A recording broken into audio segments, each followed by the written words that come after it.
All right, everyone. We're going to take an opening statement from head coach Gino DiMare, and then we'll go right into questions. Gino, go ahead. Very disappointing. Seemed like every time we scored runs, they'd answer right back. We'd let them right back in the game. We scored two, they scored one. We scored two, they scored two. We scored two, they scored three. Every time we scored, they answered, which not good on our part, very good on theirs, but not good on our part. And we're still a team trying to find itself, trying to figure out, the bullpen.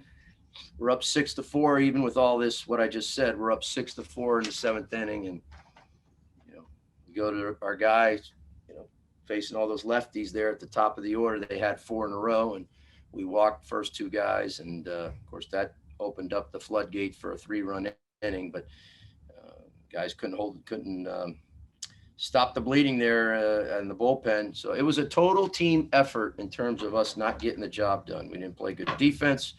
We're still struggling with our lineup, trying to figure it out. And bottom line is they outplayed us, and they deserve to win. So we got to turn the page and learn from these mistakes and get ready for NC State.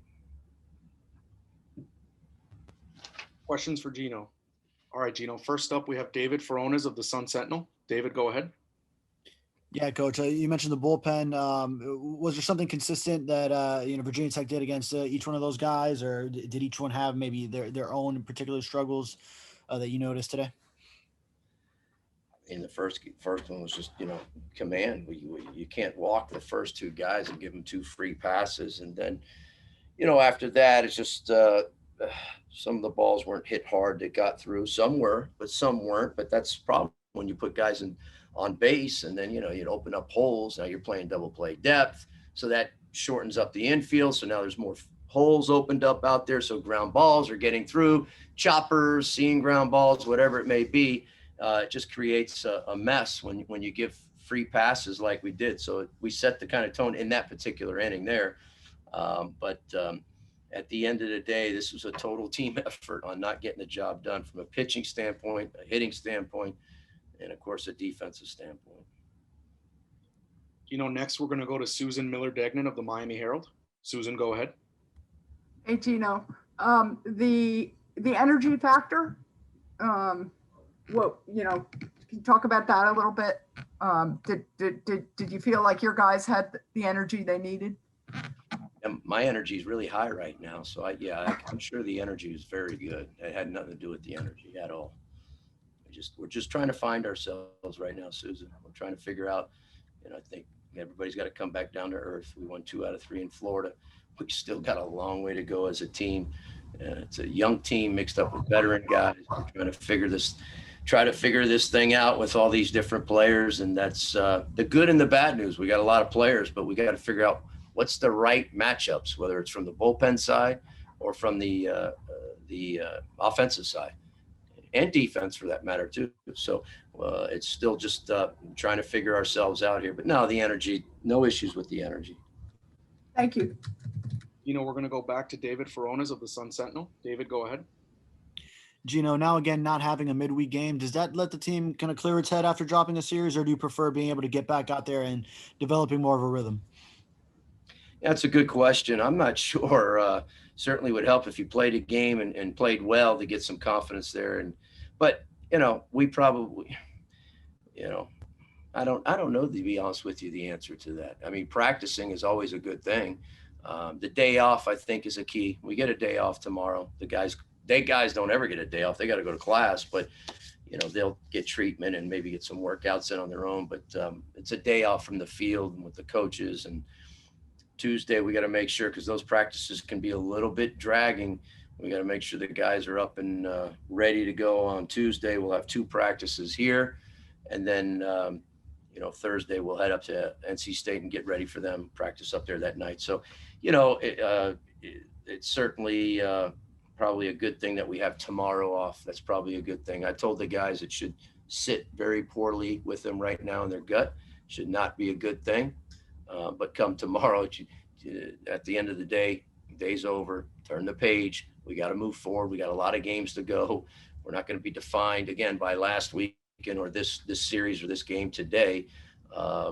but we got a long ways to go, and we got a lot to learn, and we got to learn from all these things that that has been happening. All right, Gino, our last question for you comes from Christopher Stock of Inside the U. Chris, go ahead. Yeah, Junior, you've touched on the lineup a little bit just now. I guess what's kind of standing out to you? You do score 6 with 11 hits, but you said, still trying to figure yourself out. What's kind of standing out to you? What would you like to see more of? And then also, if you could just comment on Yo-Yo's start to the season. Well, Yo-Yo's start to the season's pretty simple. He's a very talented guy. He's hitting third as a freshman for us, and he's probably given as good at bats as anybody, him and Christian Del Castillo. So, yeah, I'm very happy with Yo-Yo and his play offensively. He's got to play better defensively, but he's everything, and more than what we thought. He's a very confident player, and he's handled hitting in that 3 spot pretty dang good. In regards to our lineup, I guess, just trying to figure out lefties and righties and getting a balance. We got 20 hitters, healthy hitters right now, and we got basically half and half. I think we have one more lefty than righty, but it's basically half and half. And we're trying to figure out how to balance the line. I'd like to have, you can't just stack all lefties or stack all right. Our team, the majority of the time, seems to be more lefties in our lineup. Our veteran guys got to play better. Again, we're only 6 games in, but, some of our veteran guys are hitting just, not very good, not the way they need to hit. And, we need those guys to get going. We put a few rookies in there today, and unfortunately they didn't have good games offensively. In terms of the first, some of these guys that haven't been playing, but it's just one of those things where you'd like to have a consistent lineup, at least consistent against lefties. Here's the lineup and consistent against righties. Okay, here's maybe the lineup. Right now we don't have any of that. We're just trying to figure out, who's the good matchup guy. If this guy's a breaking ball guy, who's going to be a better hitter for that? If this guy's more of a velocity fastball guy, who's going to be better suited for that? And trying to figure that out. And right now I'm not doing a very good job of it. So although we scored 6 runs, I think, Chris, you're the one who asked this, and we're up 6-4 going in the 7th, we need to win this game. This game needs to be over. If we're in the 7th inning, we're up 6-4, it needs to be over. The bullpen didn't do his job on that part. But I'm just telling you, from my standpoint, offensively, we've got to do a better job of putting a lineup out there, guys giving good at bats. I mean, we scored 6 runs, yes, but we're hitting 227, I think, as a team. And that's frustrating for me. And again, it's only 6 games, but we shouldn't be hitting 227 either in 6 games.